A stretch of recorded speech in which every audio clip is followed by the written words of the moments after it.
Anne Marie, it's all yours. Okay. Good morning, everyone. It's great to be here with you.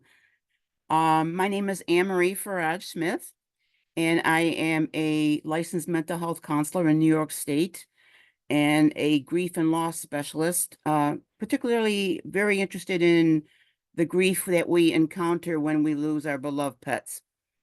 And so we're going to start with my slideshow and then have the Q&A after that. So, okay, Gary. Uh, let's see now. How do I get the slideshow again? You want to find the share button? Yeah, screen.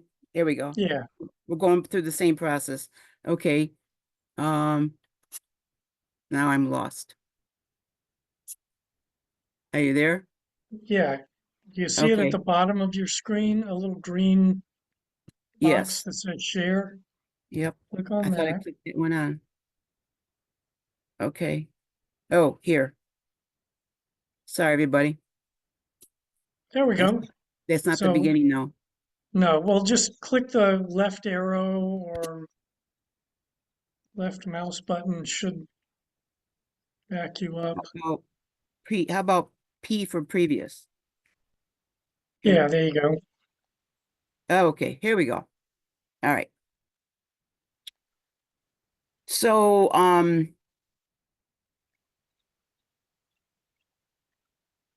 just want to go a little background of why I got involved with pet grief and loss. I lost up in the upper corner there my dog Wishbone many years ago, and he had cognitive dysfunction, which is basically doggy dementia. And so that was kind of the inspiration for writing my book, Healing Wisdom for Pet Loss, An Animal Lover's Guide to Grief. And also counseling individuals and families when they have lost their pets and understanding the overwhelming, you know, uh, sadness when they lose their beloved pets and wanting to be there for them, knowing that lots of times this loss is really minimized by our society. And that was, really front and center for me, that I didn't want it to become more and more a disenfranchised loss, which lots of times it is, which is where that loss is not recognized and honored and it's minimized. So that's a little bit about why I wanted to focus on pet grief and loss, as well as the other transitions and life issues people have in their lives. So, moving on, pets are a very important part of our family, and they're one of a kind, and we can never replace them when they do pass on. Yeah, we can always get another pet, but it won't be the same pet as you probably know. Um, so they're in a one of a kind special member in our family, and with them we have a very special bond, a bond that unfortunately can be broken when they do pass on. But it's so that's where it's really important to keep their memory alive by doing special things. We'll get into that a little later on. They support us in many areas of our life, and I'm not going to get into all those specifics in this presentation, but keep that in mind. And with that go many physical benefits. They really encourage us to get out there and exercise, get out in the fresh air and nature, and really slow down and stay mindful when we're in the cuddling stage with them for sure. And being mindful is just really important because it helps slow us down and be in the moment and, curb the stress in our life. They improve our overall health. Um, let's see here. So that's another way. They reduce our blood pressure. Now, how do they do that? Well, simply by petting them and cuddling with them. That brings on the good endorphins, the happy hormones in our bodies. Called one of them is called oxytocin. And this is like, wow, it's like really a gift from them. And the best part about this is that it also it brings on the endorphins for them as well.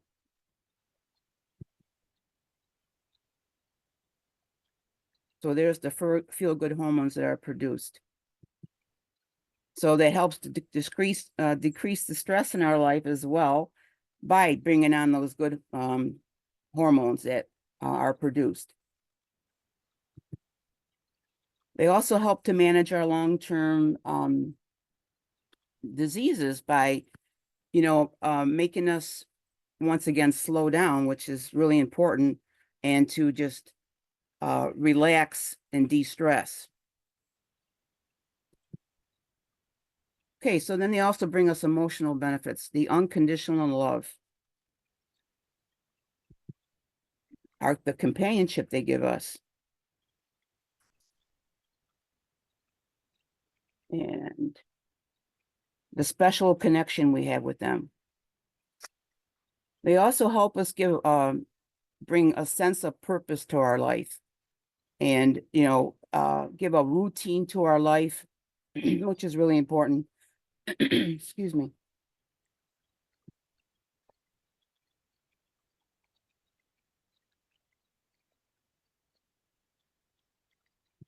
Then there's I skipped up here, social benefits. Lots of times we get out and walk our dogs. We meet other people along the way.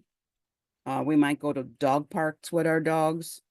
So I say dogs, but we have to know that we can have a special connection with any pet in our life, whether it's a dog, a cat, a horse, and birds, especially. I've met a lot of people along the years that it doesn't matter what the pet is. It could even be a fish, a gerbil. So I generally will say a pet to encompass all of those. But sometimes I kind of go off to using dog because I think dogs and cats are probably more common.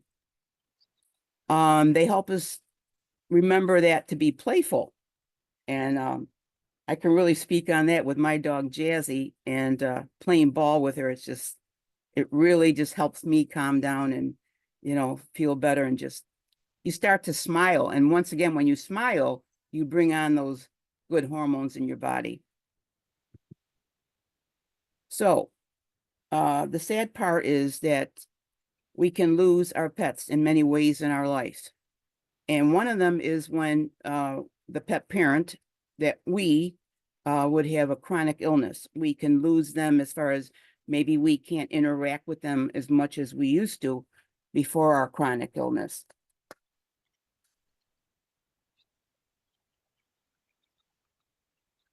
Here.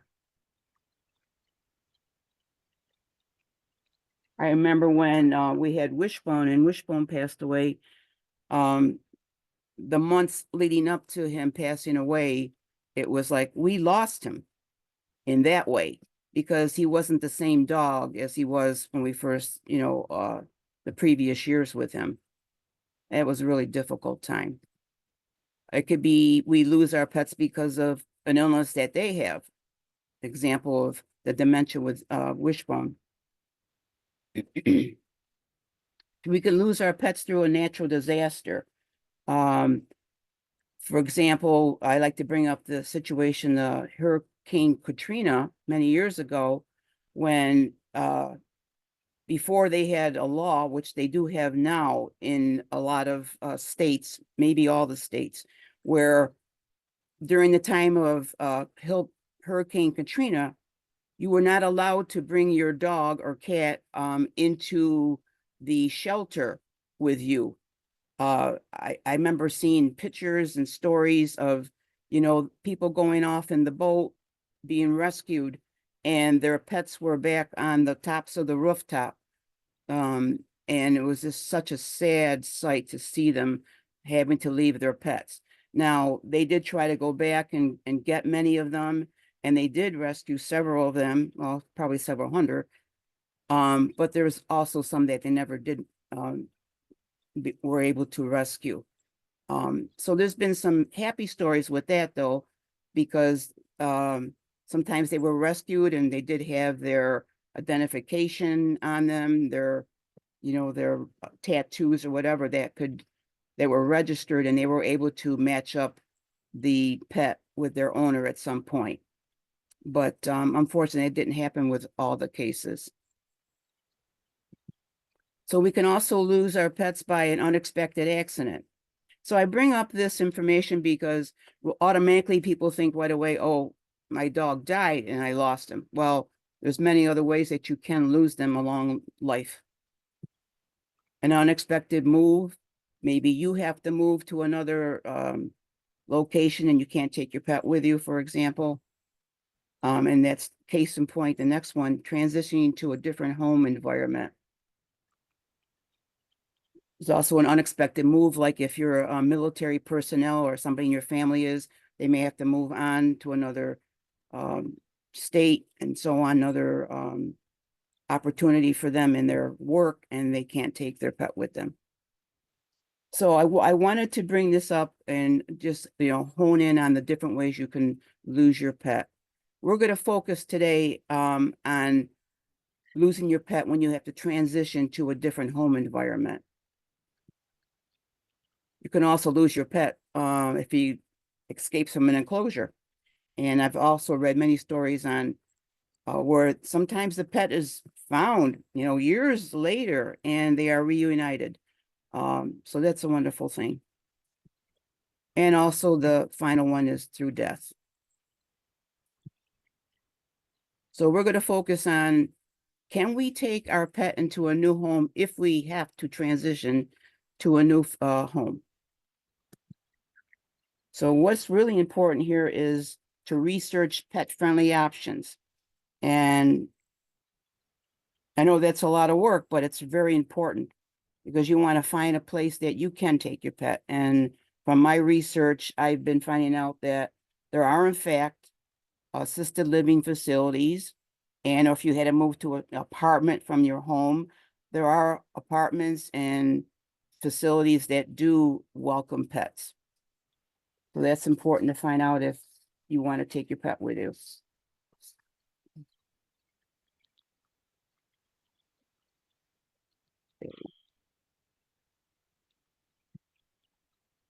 So we can't take our pet with us.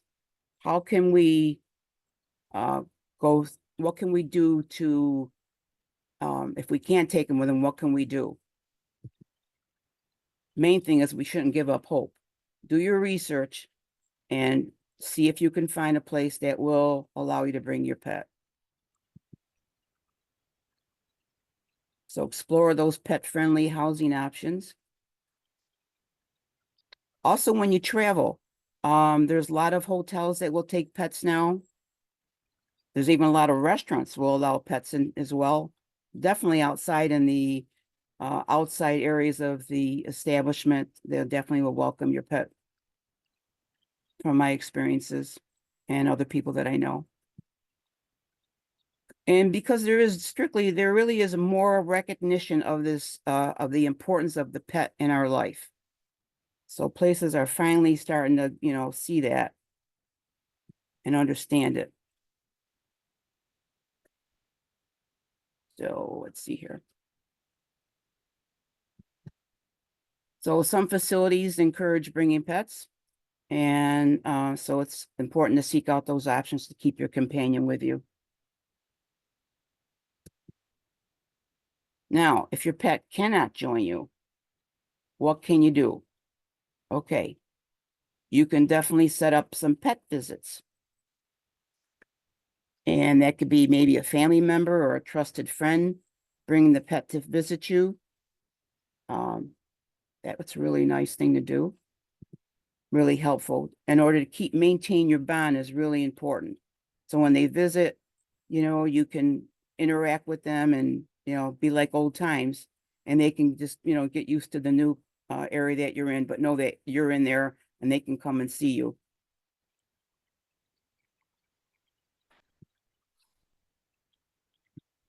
Another very important thing is to create a care plan if you are in another facility other than your home. But even in your home, you should have a care plan for your pet. So a care plan is, what happens if I become ill and I can't take care of my pet? What happens if I pass on? You want to know that somebody is going to care for your pet. You want to have that feeling that you can leave this world and know that your pet is cared for. So it's really important to have a care plan. Even if you go away and someone's watching your pet, you want to have a care plan and put it in writing. Very important. You want to put down their what they like to eat, their favorite snacks, any little quirks they have, which they all do. And makes them individual for sure. And how you want them to move on with somebody. And you want to make sure that the person knows what your expectations are for somebody to care for your pet. And so that's really important, and to put it in writing. That's how you will stay connected with your pet and make sure they're connected with other people as well. And if you can't have your pet join you, it's really important to find some new routines and purpose in your life during that time.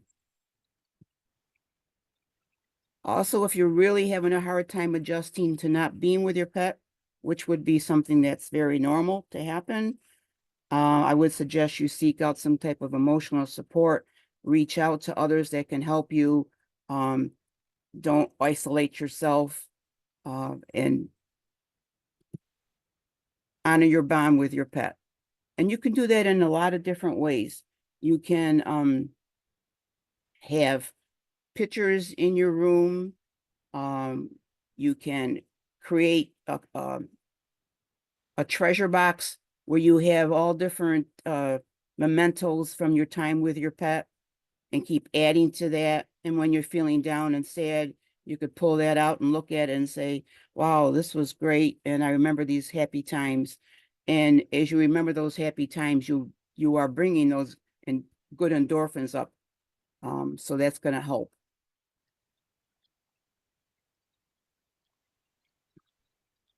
And if you don't have your pet with you, another important thing is sometimes these facilities have resident pets, and you can try to engage with them. You can volunteer possibly to maybe help feed them, maybe take them for a walk if you're mobile, cuddle with them for sure. So there's a lot of things you can do if your pet cannot join you, and still be connected with other pets.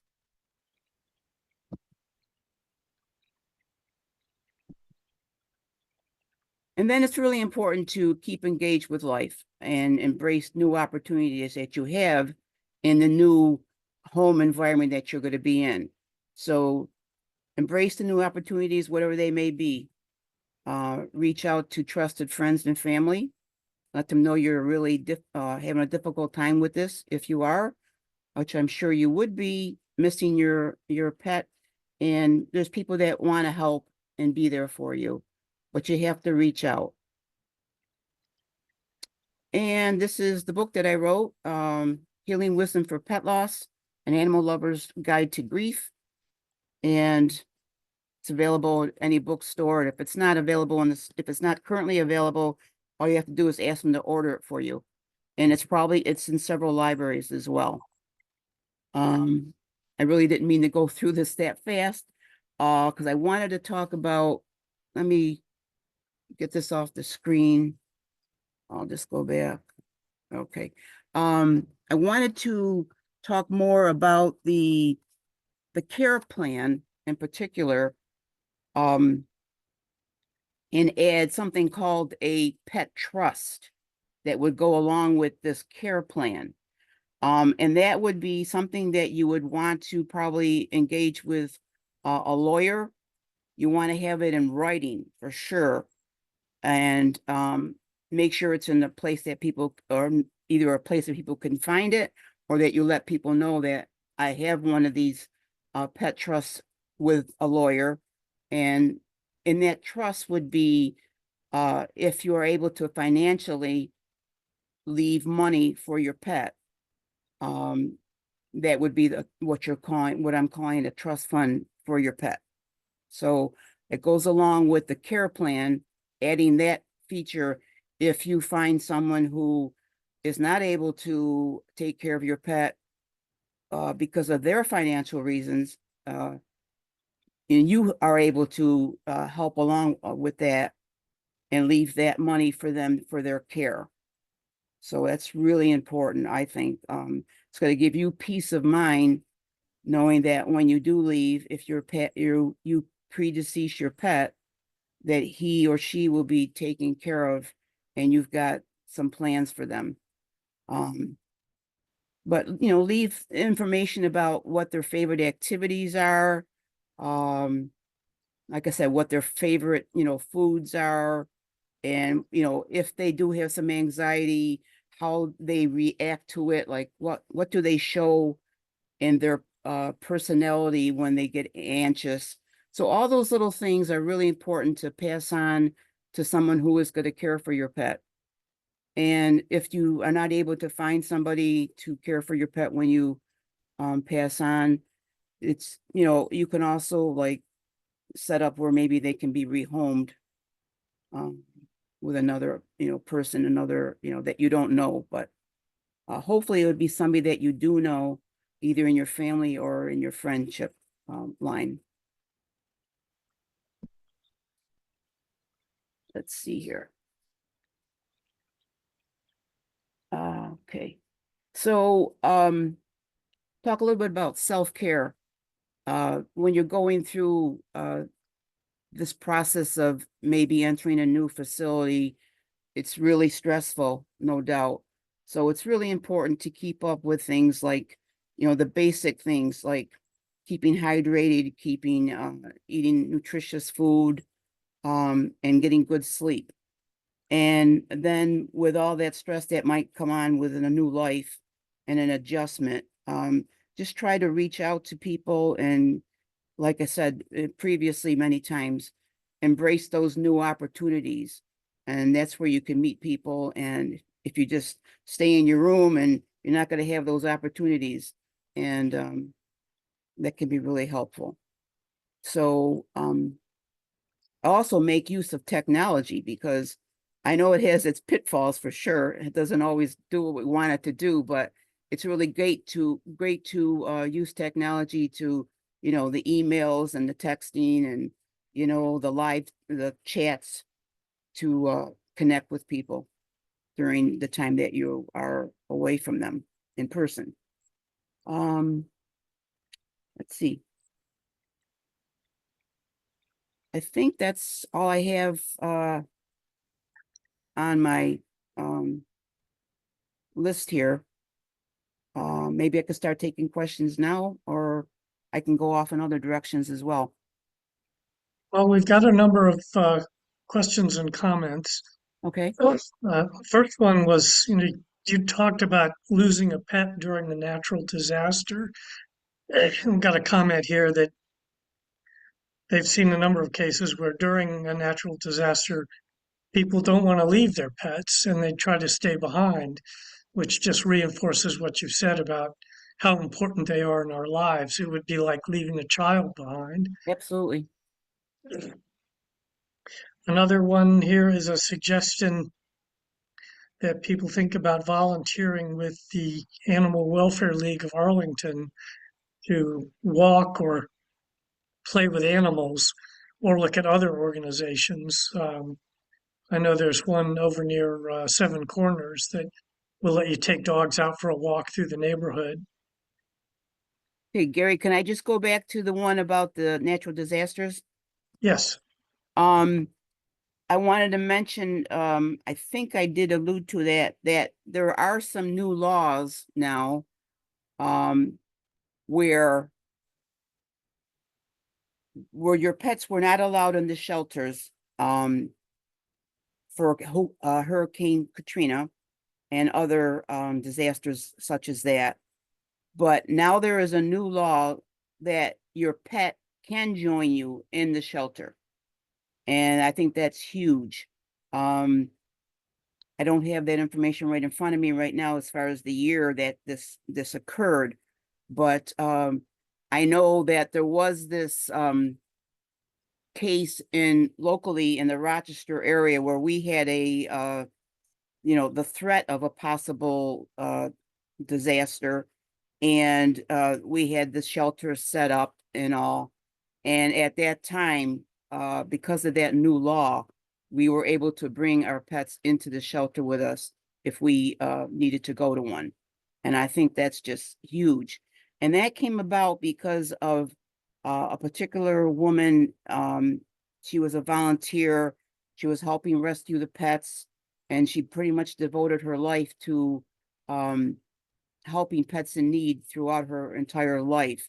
And she was spearheaded the rescue operations, and she she was thrilled when this law came through saying that people finally are getting it, that pets are truly a part of our family and they need to be with us, because they are like our children, as you said, and it's so very important. So that's a really good thing that did come out of Hurricane Katrina, more awareness of that, the importance of pets are truly our family members. Is that a nationwide law or is it a state by state thing? I think it's pretty much state by state, when I think a lot of states have it. So it could be national, but I'm not positive. I'd have to go back on some of my notes on that. Um, I could always send you information about it if you like. Yeah, that would be good because if it's state by state, we'd need to know where to go to find out what Virginia's Sure, situation is. sure. Yeah. And then the other question was, can you repeat that one? Well, there's a suggestion to Yeah. volunteer with Oh, yeah. uh, the Animal Welfare League of Arlington, and somebody else said the Lost Dog Foundation, which is the one I alluded to in Seven Corners. Yes. That's something really wonderful to do, is to if you're able to, if you're mobile, to volunteer to walk dogs in different shelters. Um, or if your neighbor is not able to walk their dog, maybe you can walk, the dog for them. So that's a wonderful thing to engage with as well. And a lot of them will allow people to take animals for a weekend and Hmm. bring them home, which is really good for relieving stress in the animals, which then makes them more likely to be adopted. Absolutely. They need that personal touch for sure, not being cooped up in the in the shelter. And along those lines too, it's really interesting that a lot of colleges now have resident dogs living on the campus and engaging with the students, particularly during their exam time and so on. And it's been really helpful. So that's another way that animals are being extremely helpful in our lives. And also, we have a funeral establishment here in Rochester. Maybe there's one in your area as well that does have a dog uh, on duty, so to speak, to be there available for people, during the funeral services that are going on. They provide so much love and comfort. And of course, we have an organization, you probably do too. It's called Rock Dogs, short for Rochester. And they go around to hospitals and schools and engage with people, and bring a lot of joy to them and really help them through the stresses in their life as well. Okay, our next one. If a person is older and has lost a pet and they're still living at home, what's the thought process as to whether or not to adopt a pet, another pet? And what things should you consider? Well, the first thing you want to consider is the pet that you already have that is still alive. Was this if one of them had died and then you Yeah, have this other? is a pet that's died. So you talked about you can always get Oh, oh, I another got you. pet, but what are the considerations that somebody who's older should be thinking about? Okay, I got you. All right. So, if you're physically able to care for them, I would say go for it. Absolutely. Um, and if you do need some help, you can do most of the caring for your pet, but you need a little bit of help, maybe with somebody to help walk them. You could try to reach out or hire somebody. There's different organizations that um I forgot the name of one of them in particular, but I think they're all around. Um, uh, Not pet walkers. There's another name for them, but there's some where you can actually hire a dog like what I'm basically trying to say is you can hire a dog walker if you're not able to do that. You can also just hire somebody to come in and maybe just help with their care if you need a little extra care, but you can do the majority of it. So that would be something you want to consider. Um, but I don't think that should let you stop it. The opportunity to bring another pet into your life if you're able to either get a little extra help or do the bulk of it yourself. Um, because the joy they bring is just immense and they can be so helpful in our lives. So, um, what you'd want to consider, what exactly you're capable of, and if you need additional help, and get that all set up before you do bring the new pet into your house. Get it all set up so you know what's going on. And maybe your family can help, some friends. Um, so I think that maybe answered the question. If not, Yeah, I was going to ask, do you have any thoughts about whether people should consider adopting an older animal versus a younger one, especially if you're older yourself? yes, I think I would suggest a senior dog for the senior, um, because their lifespan is probably going to be less, and it would be just wonderful just to adopt a senior pet, because a lot of folks, they prefer a puppy, or a younger pet, but they need loving homes as well. So I would definitely encourage people to reach out to a senior pet or a special needs pet. That's also some possibility, depending on what their need is. I mean, there's dogs that only have 3 limbs and they get along just fine with those 3 limbs, but they are a special need pet. So just reaching out to give the opportunity to a pet like that would be a double uh, beautiful thing to do. Okay, next comment is this person has a dog that's 12 years old now and partially blind. She's trying to give her the best life she can while preparing for the inevitable, but you can never really prepare. And you talked a bit about how to cope after losing a pet, but which of those things could somebody start doing now to kind of cushion the blow and be a little better prepared? Yeah. Well, that person would be definitely encountering some anticipatory grief, and that's the grief before they may lose them. Um, so you want to do everything you can to prepare for that. And once again, writing down some things that you hope to have in line for your pet. And you want to make sure you talk with your vet and find out, is this gonna, if the, is it gonna, kind of follow some other health problems that are going on with the pet, and find out if those are gonna like um, complicate the problem that they already have with being blind, and find out what the vet thinks of that. So definitely have a conversation with your vet and find out if there's anything else you can do um, that they might suggest, medically for your pet. Um, and then kind of take it from there. But I would say, it's really about finding out what's going on, particularly for your individual dog, and talking with your vet would be probably the first line um, to have, if they have any suggestions for that. Okay, our next one is if a pet's health condition necessitates them needing to be put to sleep, what are your thoughts about having it done at home versus going to a vet's office?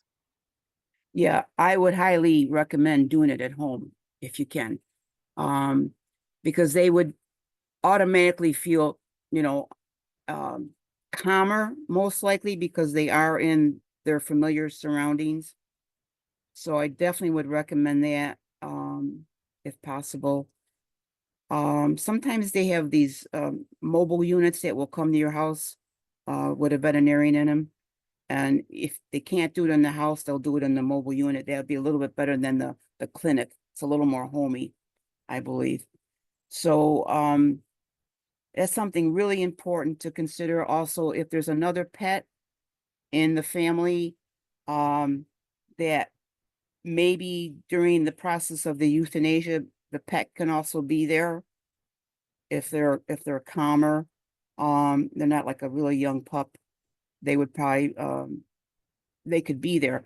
But if they can't be there during the process itself, I would definitely recommend that the pet see and spend some time with the deceased pet after, because their scent is just enormous, and they can figure out something's not right here, and they'll just kind of maybe lick the pet and just be around, and they'll know something's not right. So they'll have that period of time to adjust to something's different here, and it's really important to do.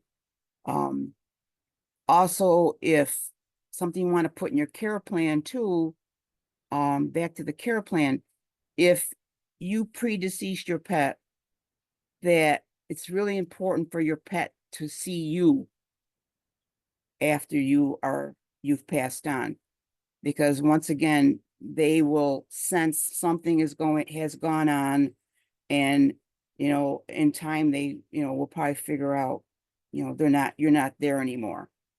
So as sad as it is, that would be really helpful for your pet too. And we have a comment here that at the Arlington Welfare League, they have volunteers that help clean cat cages and socialize the cats as well as the dogs. So they always need volunteers, I think. Yeah, that's really good. Yeah. And we've got a couple of comments and questions here relating to costs. Can potential vet costs be a deterrent for older adults adopting a pet? And is pet insurance available? Yes, there is pet insurance is available. Um, I've looked into that in the past for our pets, and it depends. Some of them offer benefits that are going to be helpful to you, and but sometimes with insurance, it doesn't really, the cost of the insurance overrides the cost of the processes. It's like they don't cover this, they don't cover that. And those are the things that, are normally going to happen. So I found that the insurance probably um wouldn't work very well. But it's best to do some research and find out, because there definitely is pet insurance available in some areas. So you'd have to research that and find that out. Um, and Yeah, as far as the financial things with caring for a pet, when it becomes really difficult, there is sometimes in food cupboards, they do have a section with pet food in it. So that's a possibility as well, that could help you out with maybe acquiring some food for your pet during the difficult times, and that could be available. I know it is here in some of our our cupboards for human food. There's also the pet food. Yeah, I don't know if anybody in the audience can tell us whether AFAC has a pet food section. But our next question is, are there any subsidies for senior pets? She says in California, there are some shelters that help senior pet owners pay medical expenses. And it's because a lot of times people don't want to adopt a senior animal because they're afraid they're immediately going to start racking up vet bills. Right. I'm not aware of any, but that doesn't mean there isn't. So that would be again doing some research. Um, yeah, I would hope there would be something, because yeah, there would be probably higher financial costs with a senior pet, but but not all the time. So it's all about, I guess, really, reaching out and doing some research, depending on what the physical problem is with the senior pet. But I'm not aware of any grants or anything like that, but it'd be great if there was. Right, well, I think that's all the comments and questions we have for now. So if anybody else has anything they want to add, now's the time to do it. Okay. Anne Marie, I was just going to ask you, in your experience and having written your book and that, do you have any sense in terms of, are older adults more likely to adopt dogs or cats or birds, or is it all over the map? What have you seen in terms of, as you were doing your research for your book? I would say overwhelmingly, dogs are probably high on the list. And cats. Those are probably the two biggest, I think, pets that people have in their households. I have encountered some people that have had birds. Really interesting because they live a long life, up to I think 30 years. And you can really have a connection with them as well. So it just depends. But the main thing is that there's a lot of wonderful pets out there that need our help and we need their help because it's really a mutual relationship. That's what I love about it. It's really mutual. They do so much for us, but and we do a lot for them for sure, but it's definitely mutual. Um, if you want, I can go back a little bit on there'd be different things if you can have your pet with you in an assisted living or apartment play you probably would have to meet certain things like there's something called the good citizen pet training, and that's more if you have a younger pet or even you have an older pet. You want to get them involved in that training where it's about being more social, learning how to be more social with human beings.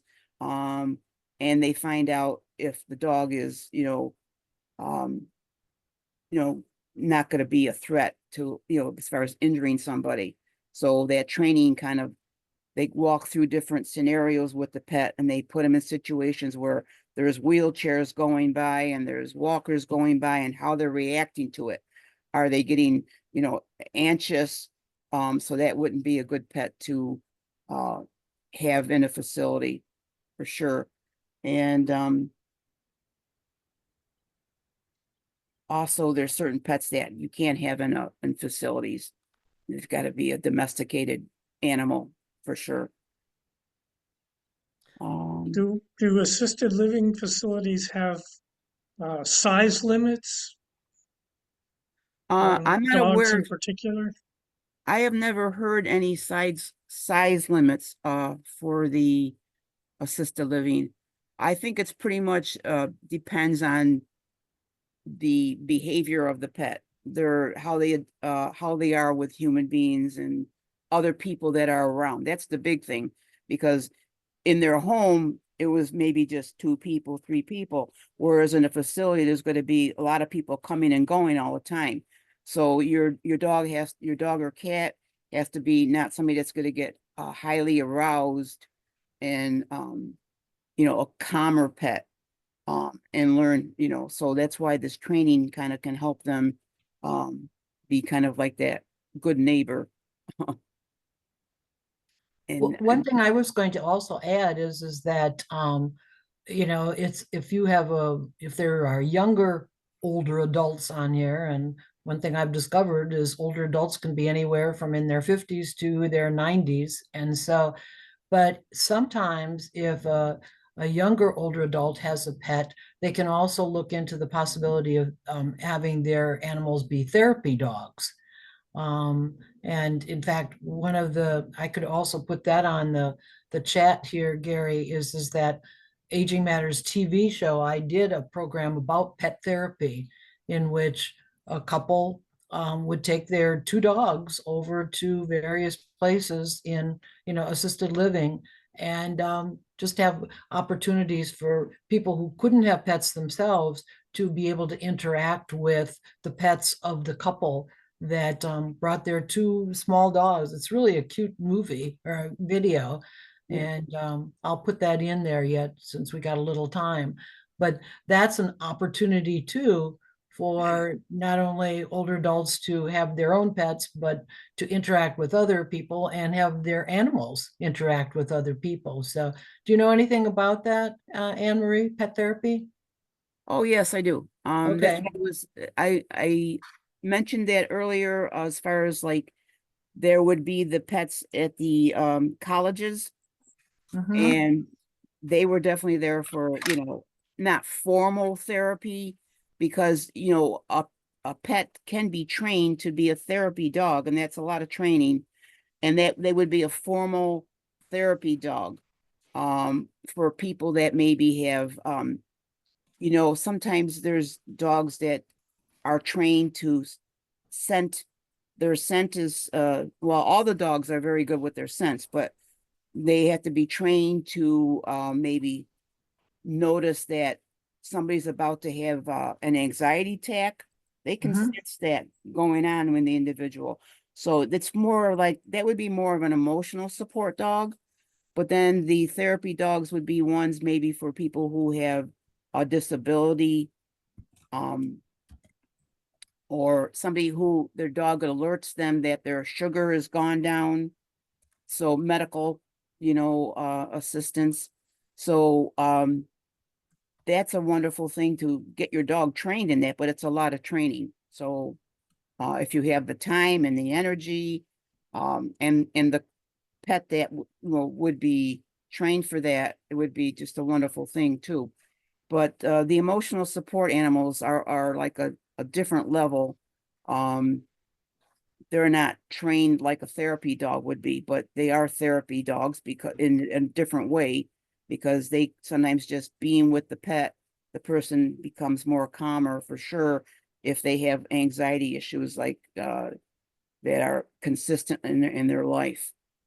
So yeah, it's Yeah, it this couple, and as I said, I just put in the chat, the Aging Matters TV show link and episode 16. These people just would go and visit at these places and just have, the residents hold the dogs and just, talk with them and this kind of thing. So it wasn't special training. It was to some degree, but it wasn't like, someone who was blind or, deaf, right. but more just company kind of thing. And I know Yeah. there, I'm not going to turn it on right now, but I know that these folks were connected with some kind of an organization Yes. that was part of that. And it was just lovely. And it was just a real hoot to have, these two people on with their two dogs. And they actually did a little bit of a demonstration.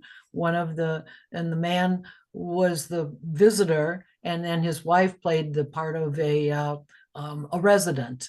Mm. And it was just so cute to see him talking with the lady, his wife, but in this case, she was playing the resident and holding the dog. And it was just delightful how what, how she reacted so favorably to having this visitor bring their pets in there, and that Oh, was their purpose. excellent. And it was very delightful. So if people have a chance to watch this episode 16, it was fun to do that particular show. So Yeah.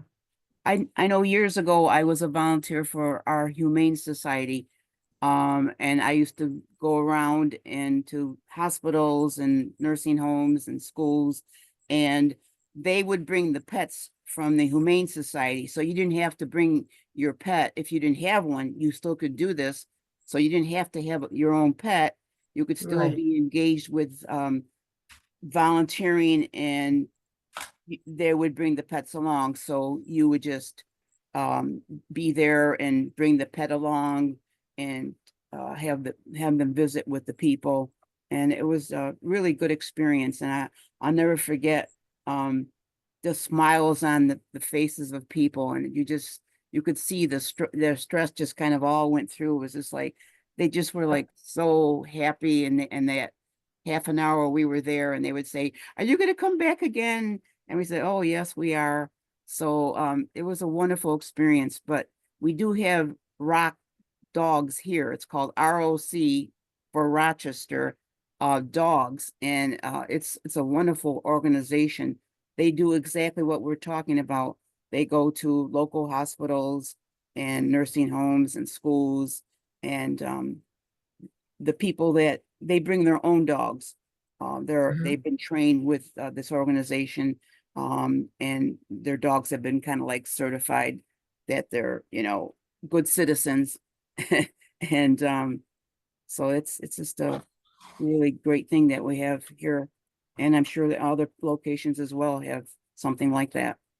Well, and the irony is that now and more recently, there also are robotic pets. Yes. And I just, another TV show I did probably about 2, 3 months ago was about robotic pets. And we had a dog and a cat and a couple birds. And the good news, if there is good news in that regard, is that, don't have to take those dogs out for a walk or clean out the litter box for the cat and that. Yeah. But they were just absolutely delightful. They bark, the dogs bark, and the Yep. cats meow, and they're really cool. So, Yeah. well, I saw something, a documentary on, you know, Japan, where they have a lot of these robotic pets in the nursing homes. yep. And you would see the people interacting with them is just like, oh my goodness, but they were having the time of their lives, and they just kept smiling. And that's something that I just, it really does bring on the good endorphins in your life. Like whenever I talk about, my pet Jazzy, or, my wishbone that passed on, I just get all, excited, and, I know that's like making me feel good, and I just have a big smile on my face, like I think I do now. So yeah, they do that to us.